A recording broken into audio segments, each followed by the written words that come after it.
If you or someone you know has diabetes, you may have built up an extra supply of test strips and lancets. That's where we come in. We'll buy the supplies that you don't need and resell them to those in need to prevent waste. Help us make diabetes management more affordable. Visit us at teststripswithaz.com.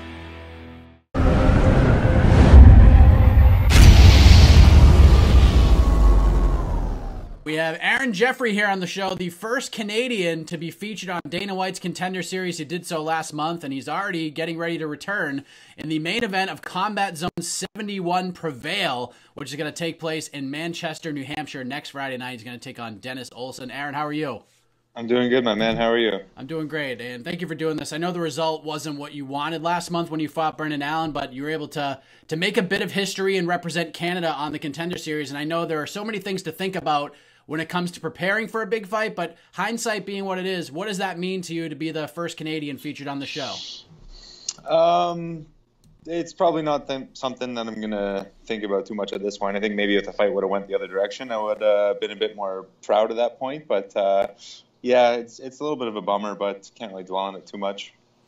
So even the fact that you kind of opened the door, so to speak, does that kind of make the lining a little bit more silver in your opinion, or not really? Yeah, it's kind of cool. I mean, that's always going to be there. So yeah, it's I suppose it's something to be proud of. But yeah, like I said, probably not something I'll think about too much. Yeah, not to dwell on it too much, but Brendan's a guy, he's kind of been knocking on that UFC door for a while now. He got the job done, but you know, to find silver lining, there's always some learning, some evolution that comes from every fight, win or lose. So what were you able to take away from that fight? What were some of the lessons that you learned fighting a guy like Brendan on that platform? Yeah, for sure. Just like small little technical errors, some stuff from the clinch, like a few things that I've been working on leading up to the fight. Some stuff that I think was showing up in training, but it wasn't kind of drilled into my brain enough to show up in the fight. Yeah, just small technical details that we'll continue to work on. A lot of guys would take some time off, maybe sulk a little bit. You have decided to do the exact opposite and get right back at it for Combat Zone, which is a great New England sulking. I did some sulking. Don't you worry. You did some quick sulking, but you're right back at it. You know, to less than a little more than a month off in terms of between fight to fight. Yeah. And now you get Combat Zone, great New England promotion. One of the owners is Calvin Kattar, one of the surging featherweights in the UFC. Did you just need to jump right back on the horse and try to right the wrong as quickly as possible? Yeah, I think so. I want to get that bad taste out of my mouth, get back in the win column. And we kind of looked at our options and got this fight offered to us and liked the matchup, so we jumped on it. Did they contact you? Did your team contact them? How did this opportunity come together? I don't really know, to be honest. It's my manager, Matt Dodge, that kind of sets everything up. So him and my coaches discuss stuff, and I just do what I'm told. There you go. And you're going to fight Dennis Olson, who has been in there with pretty much everybody that has come through the New England MMA regional scene. Guys like John Howard, Rick Hahn, Chuck O'Neill, John Manley. I know he's fought Brennan Ward. He's been in there with guys like Paul Daly. So you're fighting a guy who is definitely a wily veteran with a lot of experience. Sure. What have you learned about Dennis since accepting the fight?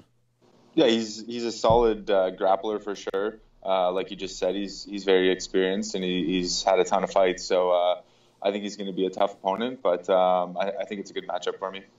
It'll be over 3 years since he's competed in an MMA fight, and I know from doing my research, and I know some of the times, like the Tapology pages, they leave out some things, but there's about a 2-year stretch where you were out of the cage. At least that's what the records show. But being in a position where you're off for a good while and getting ready to come back, what was that like for you? Was it a different kind of feeling as opposed to fighting a few times a year and competing on a regular basis?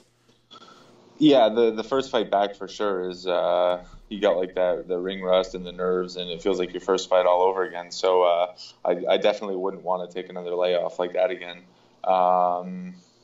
Yeah, otherwise, like training and everything stays consistent pretty much the whole way through. In terms of going through that layoff and knowing you're about to fight a guy who's gone through a little bit longer bit of a layoff than you had, you kind of know what he's thinking a little bit. Does that give you a little bit of advantage knowing that you've been there before? Yeah, maybe. But again, he's had like a ton of fights, so I don't know if he'd be feeling that layoff the same way as I would have with like minimal fights in my pro career. Who are some of the guys that you're training with specifically to get you ready for this one? Right now, mainly Elias Theodoro still. He's one of like my main big guys around here. yeah, big MMA guys are hard to come by. So I train with him as much as I can. The Brock University wrestling team, they got a bunch of big wrestlers, so that's a good crew for me as well.